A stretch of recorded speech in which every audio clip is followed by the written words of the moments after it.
Ya baik, kita mulai materi baru pada kesempatan kali ini dan kita akan memperkenalkan pemrograman visual dengan menggunakan Microsoft Visual Basic.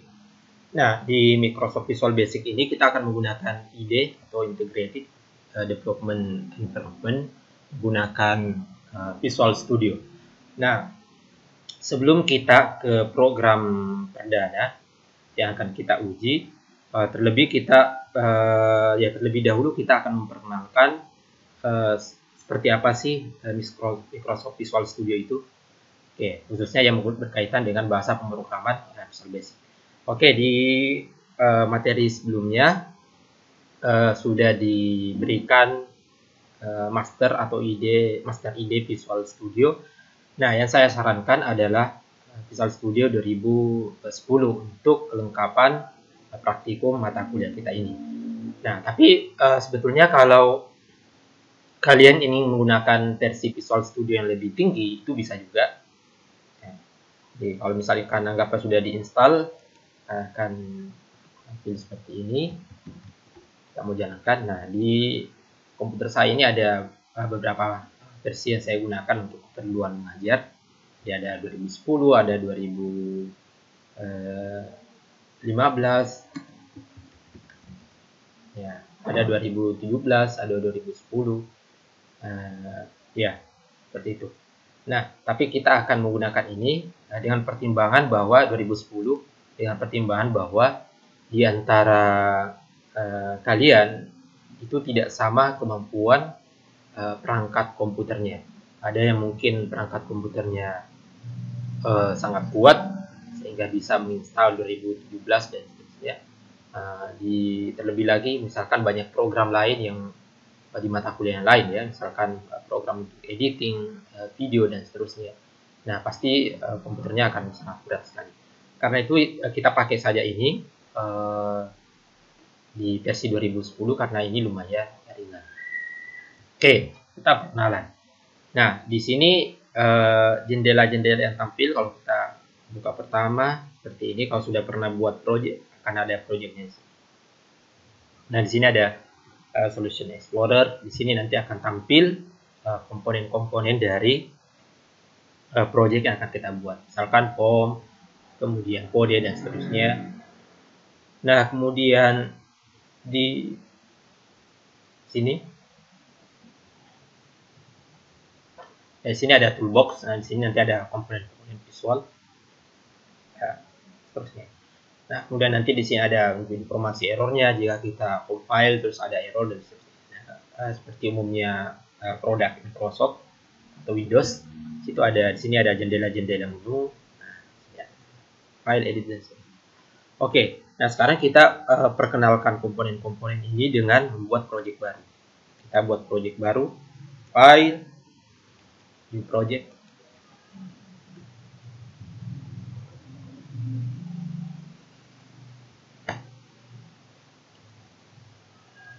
Nah, selanjutnya kita pilih bahasa yang akan kita gunakan. Nah, di sini di Visual Studio itu ada beberapa, kita bisa menggunakan Visual C, Sharp, ya. Kemudian ada Visual C++, dan seterusnya. Kemudian di sini ada banyak, ya. Ada database-nya. Nah, sekarang kalau misalkan pertama kali dijalankan, kemungkinan Visual Basic ini akan ada di sini juga di list ini. Nah, sekarang kita akan menggunakan Visual Basic ini karena sudah dipakai, maka dia akan tampil di sini menjadi pilihan atau opsi pilihan bahasa default. Oke, kita pilih Visual Basic. Nah, selanjutnya kita pilih. Nah, di Visual Basic itu sendiri itu ada banyak sekali project yang bisa kita buat. Nah, silakan nanti baca referensi terkait dengan project-project yang menjadi opsi di sini. Ya, yang akan kita fokuskan adalah menggunakan bentuk project ini, Windows Form Application, untuk aplikasi visual kita. Oke, pilih ini. Nah, kita ganti nama sini, misalkan aplikasi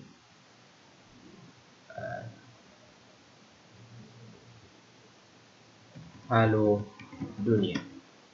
Oke, aplikasi halo dunia. Ya, kita kasih visualnya supaya jelas. Oke.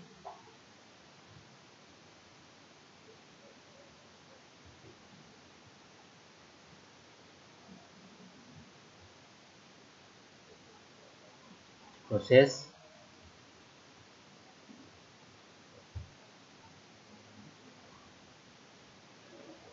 Oke. Nah, di sini sudah tampil di Solution Explorer-nya ada ini form, ada kemudian nama projectnya, my project, ada nama projectnya, aplikasi visual dan seterusnya. Nah, selanjutnya perhatikan bahwa di jendela ini, begitu form ini terpilih akan muncul formnya. Ini komponen visual. Bisa kita tarik.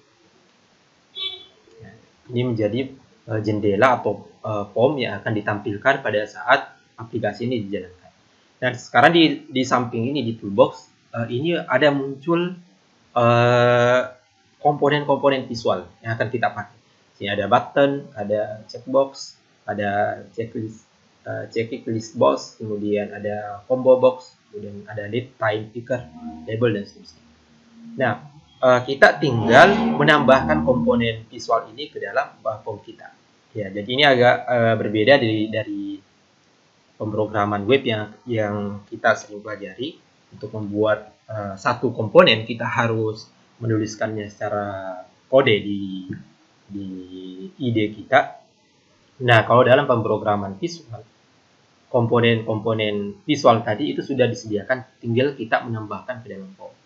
Nah, form ini sendiri secara default pada pertama kali aplikasi dibuat, kalau kita memilih aplikasi Windows Form Application, itu akan ditambahkan form 1 sebagai default. Oke, seperti itu. Nah, kita tes dulu. Nah, misalkan ini ada satu jendela. Kalau kita run, maka jendela ini akan tampilkan. Kalau untuk run, perhatikan di sini ada menunya. Nah, di sini juga ada. Kita bisa run dengan menekan button ini ya. Ini sudah menjadi button yang umum diketahui. Ada play seperti ini. Bisa juga kita run dari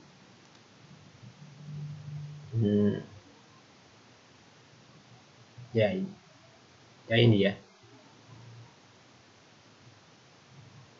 Ya ini. Coba kita run pakai ini.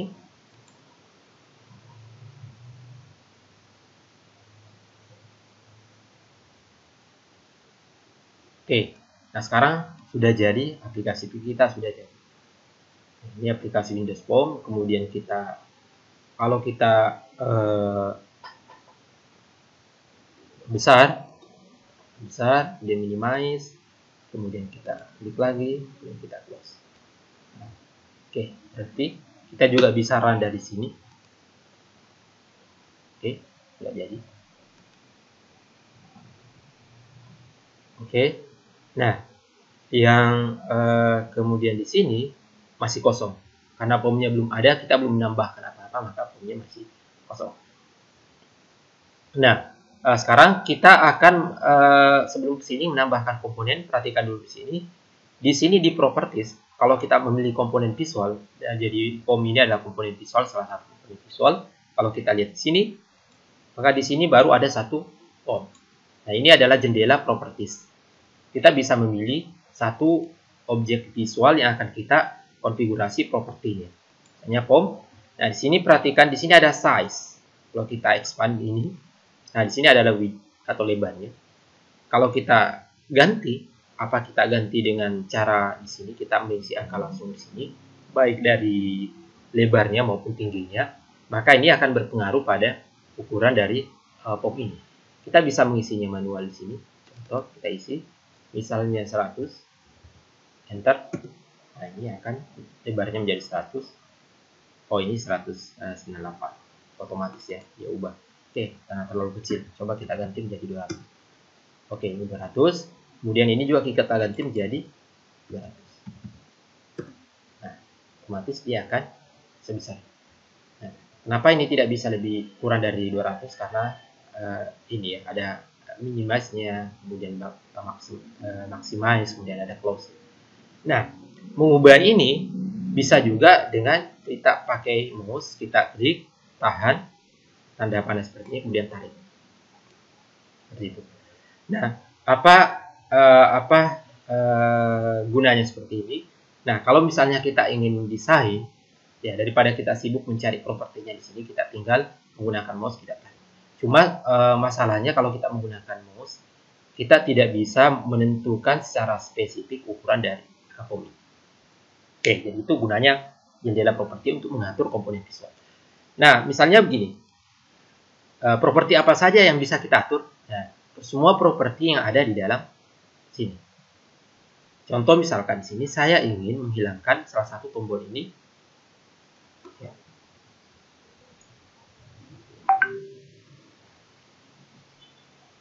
Misalnya saya ingin, nah ini maximize box. Oke, saya ganti menjadi false. Oh iya, minimize, sorry. Harusnya maximize. Ini. Nah, ini maka tombol maximize ini akan disable. Kalau kita run, nah perhatikan kita tidak bisa lagi mengklik button maximize ini karena sudah di disable. Oke, jadi satu kesimpulan yang penting kita pahami bahwa untuk mengatur properti di sini kita tinggal mencari nama properti.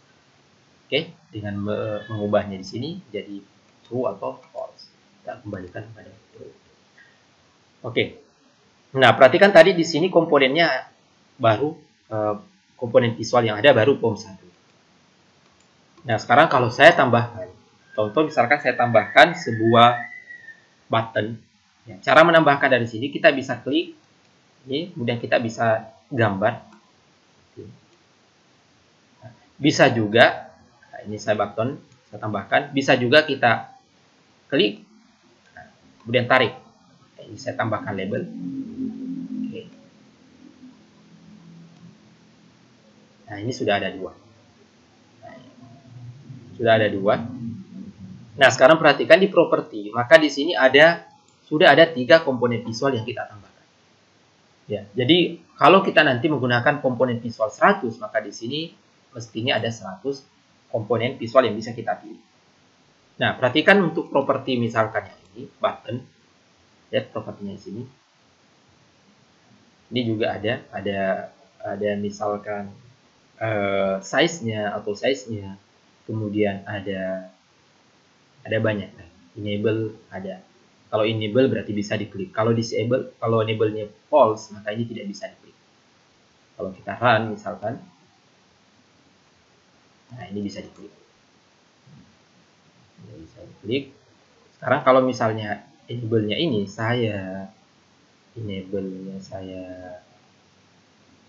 nah tadi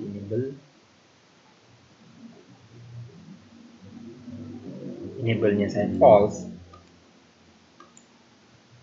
run, maka button ini tidak bisa diklik. Oke, sekarang kita kembalikan ke Oke, nah kita bisa memilih komponen visual dengan cara kita klik komponen visualnya, kemudian kita lihat propertinya untuk kita ubah, dan kita juga bisa memilih langsung dari sini. Ini dalam keadaan button yang terpilih. Kita misalnya ingin memilih label 1, tinggal pilih dari drop down ini, kemudian pilih label 1. Ini label 1 dalam kondisi terpilih. Oke, seperti itu. Nah, jadi kira-kira begitu untuk pengenalan tampilan visual dari ide ini. Jadi yang paling penting, paling pokok itu dari sisi ini. Toolbox, kemudian Solution Explorer untuk melihat komponennya, kemudian di sini ada propertiesnya dan nanti kita akan masuk ke kode dan akan memperkenalkan jendela ini, errornya atau warning atau message-nya kalau misalkan ada pesannya ditampilkan. Oke. Demikian untuk pengenalan tampilan ide. Nanti kita akan lanjut program ini menjadi program Halo Dunia di materi demikian.